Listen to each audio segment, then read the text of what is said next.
All right, it is Saturday. April is here. We have been rocking and rolling here on a mental health break, and I am very excited to reconnect with someone I met over 10 years ago when I was a student at UT.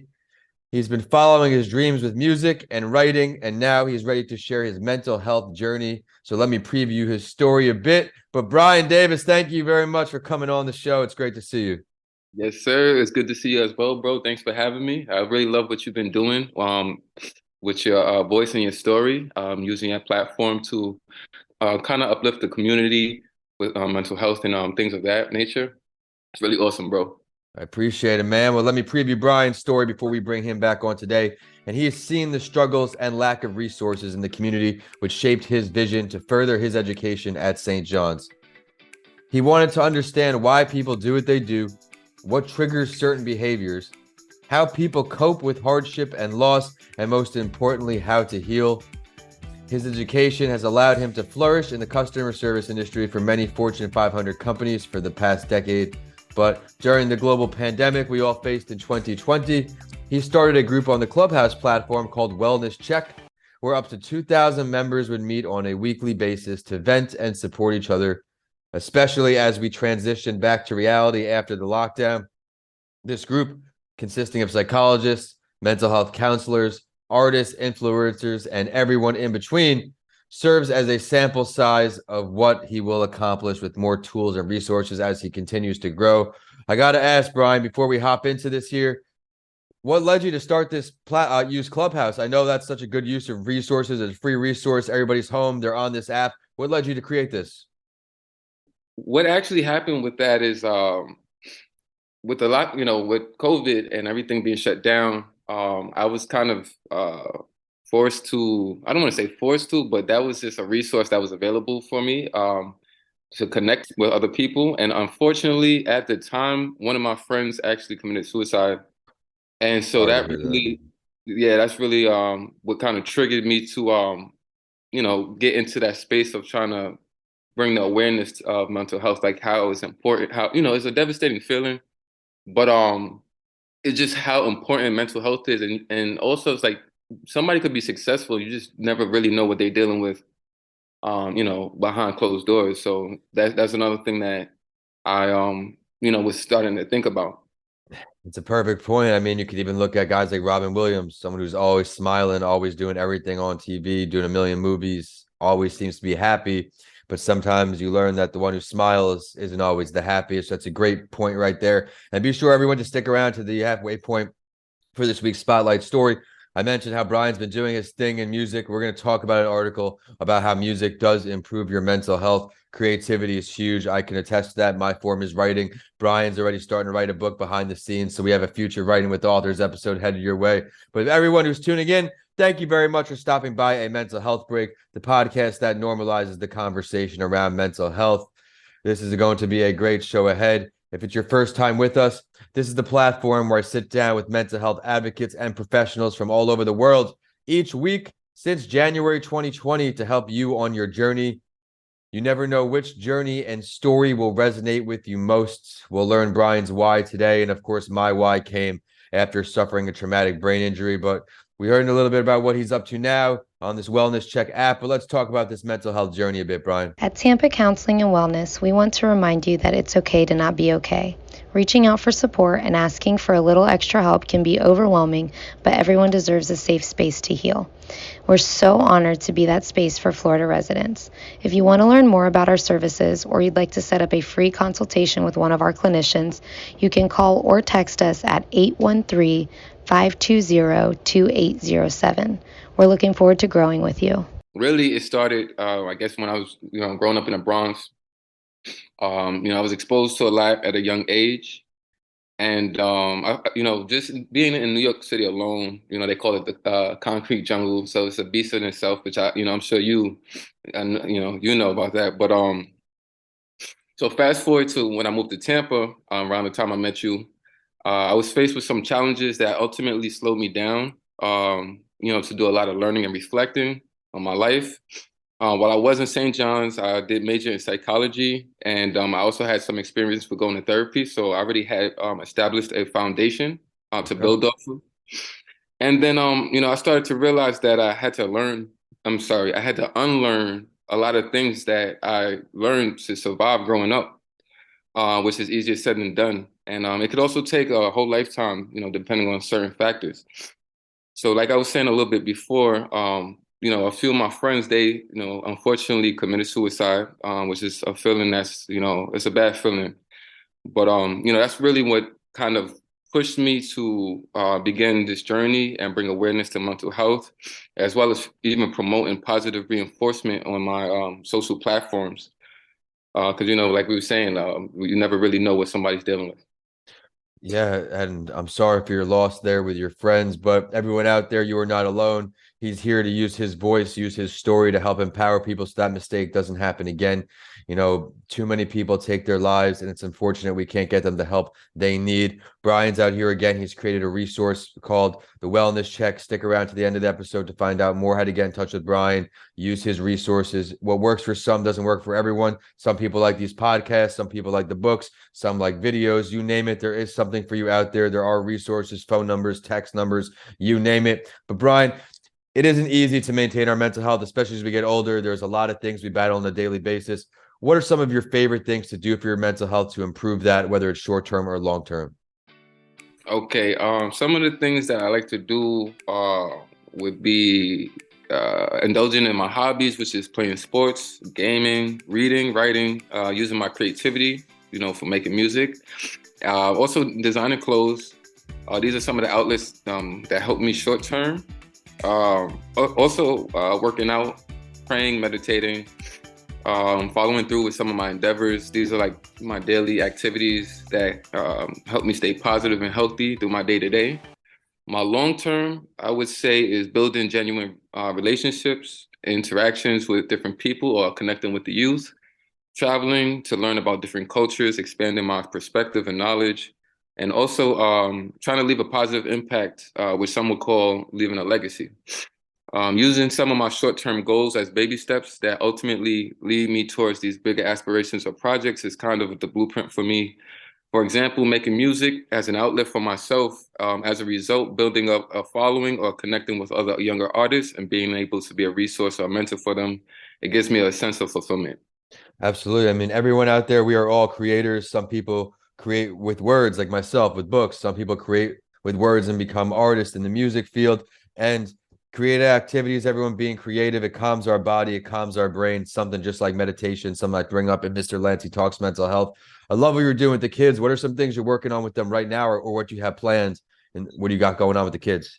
Really, I just go to kind of mentor them, tell them how important school is, and kind of just say that, a lot of things we see on TV, like with celebrities, that's not really reality. And, like just to choose, kind of just think for themselves.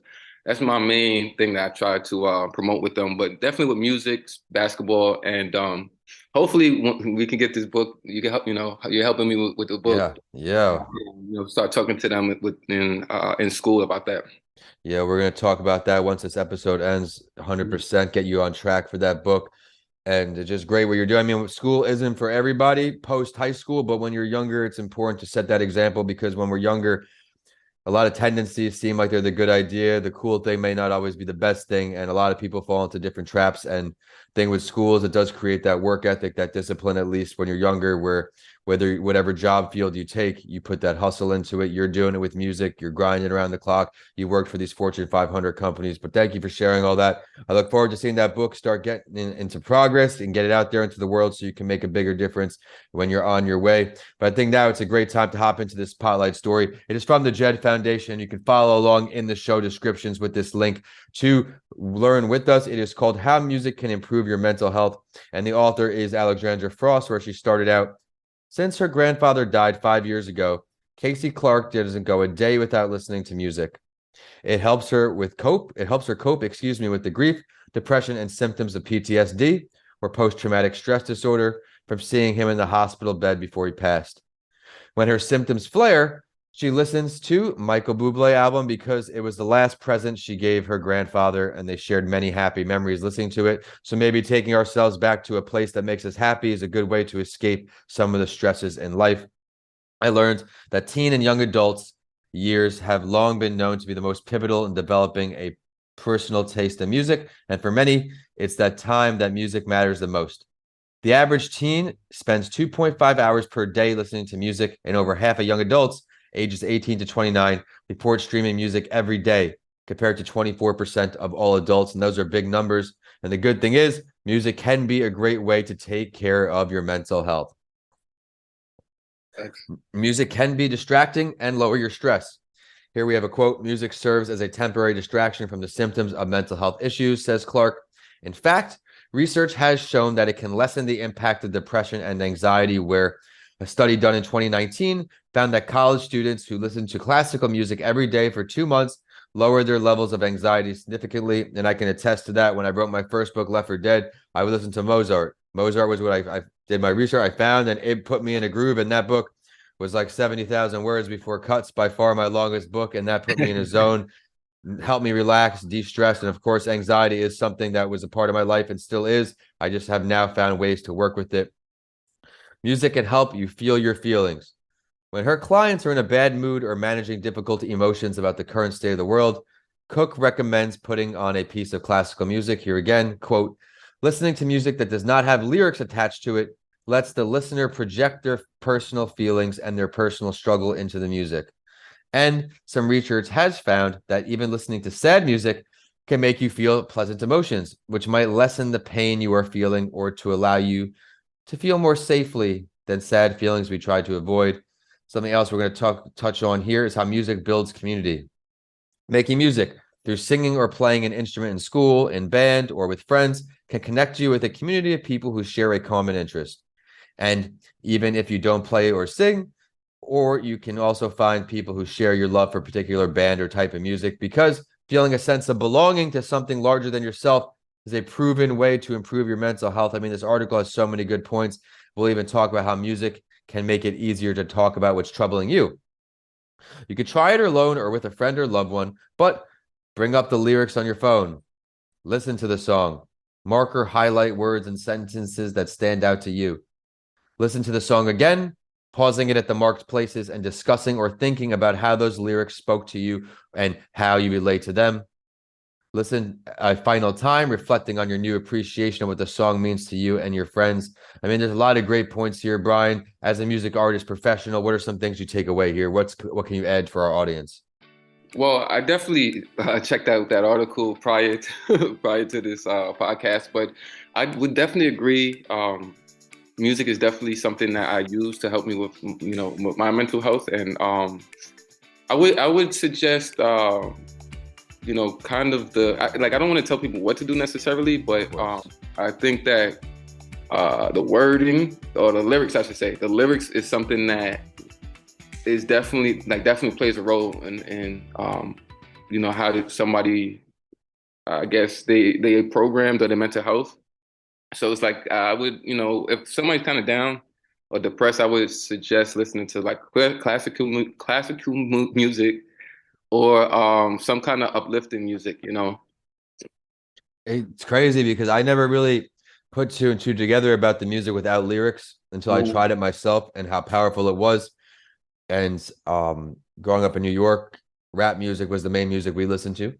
And that is great for many reasons, in the gym, all these things, but there are certain times where lyrics are very powerful. And if you're trying to be in a certain zone, having the power of your brain do the work. You have Mozart's on, you have Beethoven, these classical jams where I find myself just getting to such a rhythm and calming myself down. And you're about to really start kicking off your writing journey. So I'm interested to see how it works for you, because that is something that truly does wonders for me. We all have our systems in place for whatever we do. And for me, when I get started, now that we just finished book 6, as we record this, is going to school launch day. Classical music has played such a big role in it, as far as efficiency, not wasting time all over the place. And I'm going to share a bunch of my secrets with you once we start working together. But thank you for all this great feedback. Be sure to stick around to the end, because you won't only find out how to learn about Brian's wellness group, but you'll find out how to learn more about his music, see everything he's up to, and of course, stay up to date with his upcoming book. But Brian, what is one piece of advice you have for all of our mental health listeners out there who may be going through a tough time right now? Okay. Something I would say is to try to prioritize yourself. Like that. Maybe like take a me day once a week where you just spend time with yourself and do things you enjoyed as a kid. To quiet the outside noise of the world. A lot of the times we are in a routine or a cycle that is externally driven, and it could be very draining on top of our personal life experience. So it's like, you get 2 days off and then from work, and then on those days you kind of gotta fit all in, all your errands and all the business that you can't really take care of while you're working. And that could be very draining. And then, we get overwhelmed by adulting, the millennials. But there are times that, there's times that you want to interact with your loved ones, your friends and family. But, sometimes we have to just take some time to nurture ourselves first. And, that's kind of, the other thing I would say too is to, try to, I would use it for example. Yeah, please. Somebody going out and partying, drinking, or smoking weed. That's something I used to do a lot. But obviously in moderation is okay. I'm not trying to tell anybody what to do, but it's like that could be an escape. And it's like instead somebody could really just be investing resources and building a life that they feel like they don't need to escape from, giving them more freedom to do what they want, like following their dreams. A lot of great points there. I loved highlighting the mental health day each week, taking a day or at least a half a day to just do something you truly enjoy. For me, it's usually the Jets, which isn't always good for my mental health, as I say, because they usually do take the L. But for me, get my cheat meal, I'll get some wings. I'll watch the game, usually even alone, and just sit there and that's what I enjoy. And you made a great point there, building the life you want to build, not escaping things. As we get older, escaping things only gets us so far. We have to deal with reality. And I know tons of people who won't spend $100 or $200 on a course or on a lesson plan online, or even say for real estate, for example, or for speaking. There's plenty of courses out there, drawing classes, something to make you better, but they'll go spend 100 or 200 at the bar, no problem. And see, that's something that we grow out of when we're younger. Some people don't, but someone like you, huge aspirations, you're on your way. I could see how you say prioritizing things because you're juggling a lot. You're finding ways to balance it. So I really do give you commendment of how far you're coming, man. You're doing a lot of work, and I know your music has been taking off. So we're about to find out how to find you there. But before we sign off with Brian and learn all of his contact info, let's shed light on any area relating to mental health that you like. All right. So something I used to do with my wellness group is I would have the members say a positive affirmation every time we would meet up, because I would try to I would like to try to reprogram them to think more positively, to see in life we could either see the glass as half empty or half full. Yep. And so I would think as well that our mindset determines our outcome. Yes. So if you have a positive mindset, then you can have positive outcomes.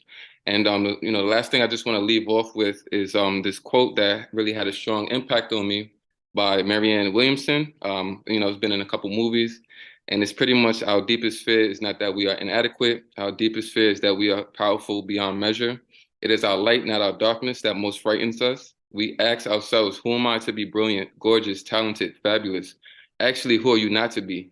You're a child of God. Your playing small does not serve the world. There's nothing enlightened about shrinking so other people won't feel insecure around you. We are all meant to shine as children do. We were born to manifest the glory of God that is within us.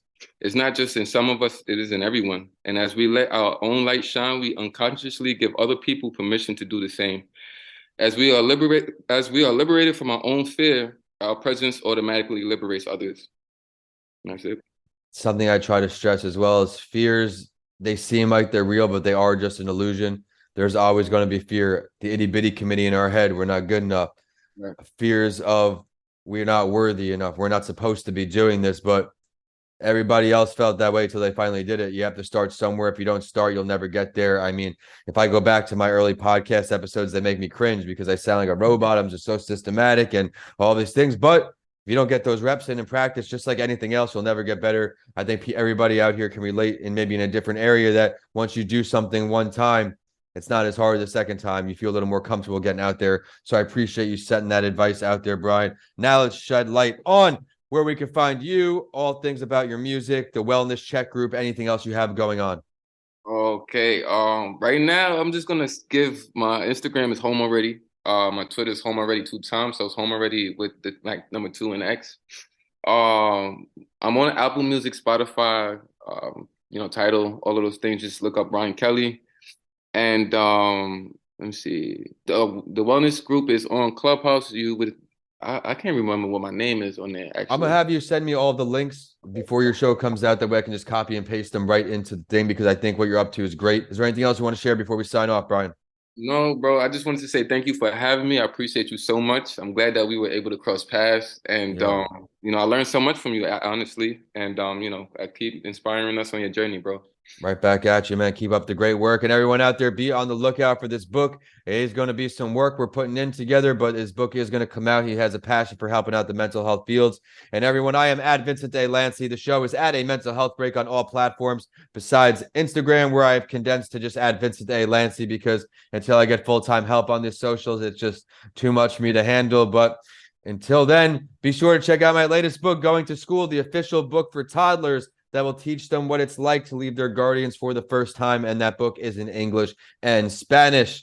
We're signing off here, both of us here in Tampa, Florida on this episode. And until next Saturday, we are signing off. Brian, thanks again.